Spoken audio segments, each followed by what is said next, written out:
Any type of investigation into a crime, especially a serious crime like murder, demands an intensive, honest gathering and analysis of the evidence in the case. This includes taking the statements of all witnesses as quickly as possible when memories are freshest. This is true no matter how important or unimportant a murder victim is perceived. Every American citizen deserves justice. In the assassination of a United States president, the imperative to gather evidence, interview witnesses, and perform accurate and honest analysis of crime scene evidence and materials is even more important. In the assassination of President John F. Kennedy in Dealey Plaza on November 22, 1963, this process of investigation was supposed to happen through a body called the Warren Commission. What resulted was not an honest evaluation of the facts. Evidence was lost, stolen, or intentionally disregarded. Witness statements were tampered with. Some witness statements were completely made up. Important questions were never answered. And maybe most importantly, many witnesses who would have testified in opposition to the Commission's preconceived notion of a lone nut shooter simply were not called to testify. The commissioners pretended that the voluminous report, 888 pages, was comprehensive. It was anything but. The story of the Warren Commission that we have today, through a lot of the work of people like Donald Gibson and Walt Brown, we can pretty much put this together today as it happened. The Warren Commission was never Lyndon Johnson's idea. Johnson wanted to put together a Texas Court of Inquiry supplemented by an FBI report. He was actually working on that objective when he was called by two people. Eugene Rostow and Joseph Alsop then began to call the White House, and they turned Johnson around on this issue. They began to push for something quite different. They wanted a blue ribbon panel of prominent Americans to put their stamp on an official report, and this was going to go ahead and close the book on things, because the murder by Ruby of Oswald certainly upset a lot of people, because it sure as heck looked like somehow they were going to go ahead and kill the guy before he could talk. So Rostow and Alsop got their wish, and within a few days, Johnson went ahead and started appointing this commission. And it was not easy to get a couple of people that he wanted on board. People like, for example, Earl Warren, and people like Richard Russell, and people like John Sherman Cooper. John Sherman Cooper did not want to join up, but Johnson was persistent, as he usually was, and he went ahead and, by hook or by crook, he got these guys to join up. Now, once the Warren Commission was established, and the first executive session meeting was towards the end of the first week of December, they waited a long period of time to start getting in the reports from the FBI and the Secret Service and the Dallas Police. And they started to put together a staff, and it was this staff that was really going to do most of the work. Now, there's two things to remember about what happened in December and January before the first witness was actually called, which was, I think, the first week of February. And the first witness, of course, was Marina Oswald. The thing to remember is that, number one, the Warren Commission thought that Hoover's first report, issued around the first week of December, was very bad. And it really was very bad. You read this thing today, and it's shockingly bad. Clearly, Hoover had no intention of finding out the truth of what happened to President Kennedy. And you can hear the Warren commissioners talking about how bad this report is. You know, they're essentially saying, Hoover wants to close the book on this thing. He wants us to, clean up and go away. They're actually coming to conclusions. With an FBI report, you're not supposed to do that. And so what happened is they realized that they were going to actually have to do what Warren did not want them to do, was to conduct a little investigation of their own. So they began to actually call witnesses. But the second milestone in the Warren Commission's progress is the fact that around January the 11th, Chief Counsel J. Lee Rankin went ahead and put together an outline for the investigation, which essentially said that Oswald is our prime and only suspect. He killed Kennedy. Ruby then went ahead without accomplices, killed Oswald, and he had no help. And then Oswald killed Tippit, and he didn't have any help doing that. And these are the outlines that we're going to follow. So this was essentially written down about the second week of January of 1964.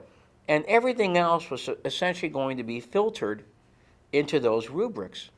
So by the time they call their first witness, they know what they want of these people, and they know what they don't want of these people.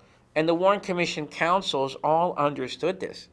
If you talk to some of these people who were interviewed, by people like David Bellin, all right, then you will see that most of the time when they go off the record, and they do several times, it's a question that they didn't like the answer to. Roger Craig, for example, said that when Bellin would prepare him for a crucial question, he would ask him the question off the record, and if he didn't like the answer, he'd keep it off the record. All right?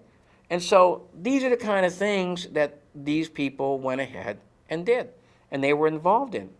Now, I should also note that if you study the activity of the Warren Commission members, it's very clear that there was a dominant threesome inside the commission. Earl Warren had been essentially neutered by Johnson's warning about nuclear war, and he wasn't even allowed to go ahead and appoint his own choice for chief counsel. This was vetoed by John McCloy, Allen Dulles, and Cartha DeLoach, representing Hoover.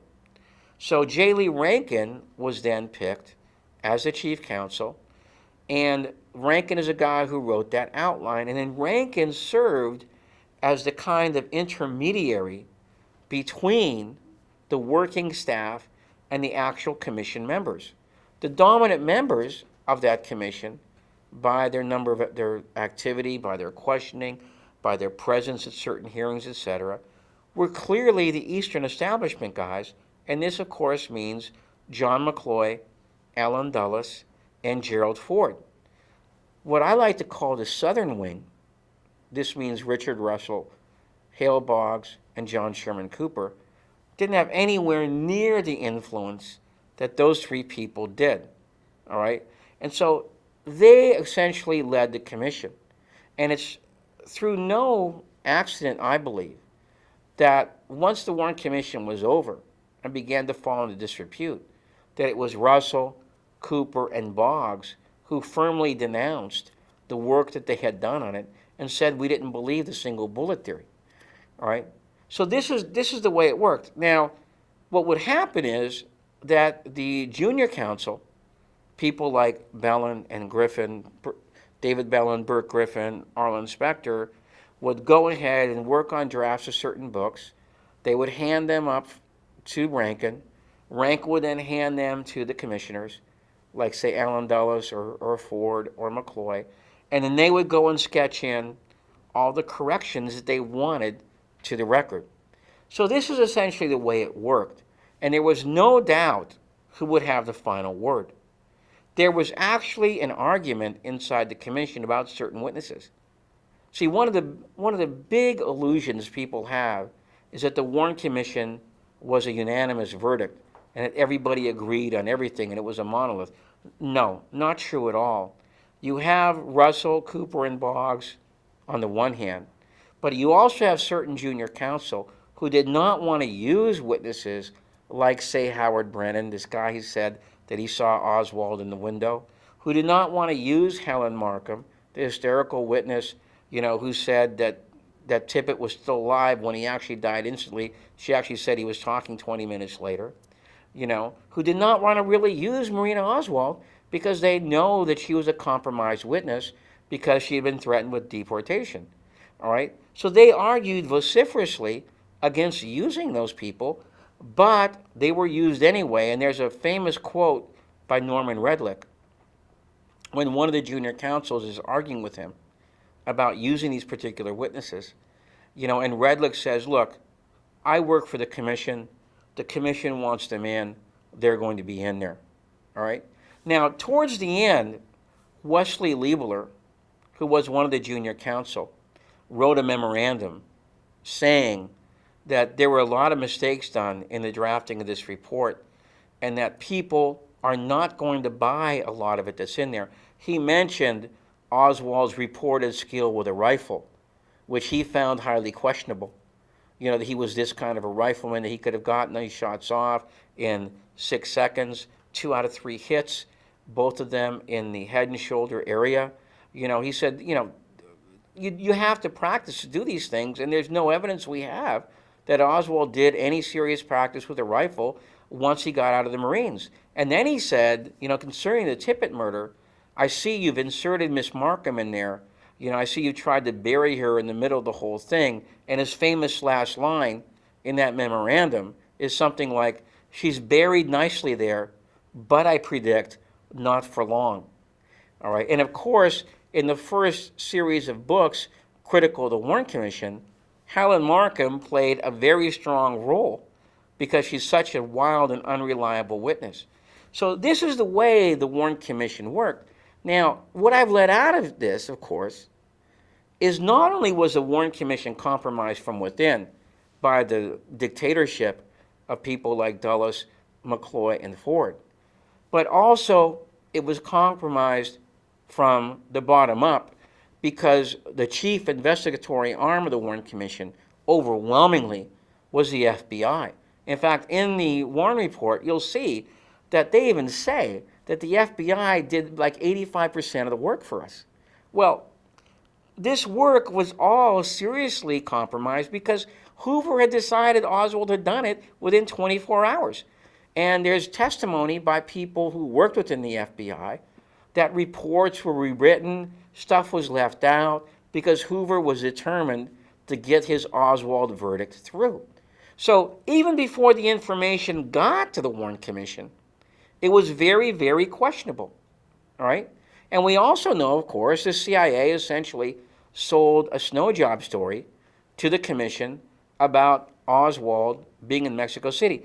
The Warren Commission, to show you how bad their investigation of Mexico City is, they never even talked to Sylvia Duran, who was probably the single most important witness to Oswald's activities in Mexico City.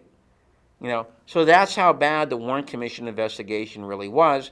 And then, of course, you have Arlen Specter doing the medical side, in which probably the 3 prime witnesses on the medical side, Jim Humes, Pierre Fink, and Thornton Boswell, Specter got rid of them in one afternoon.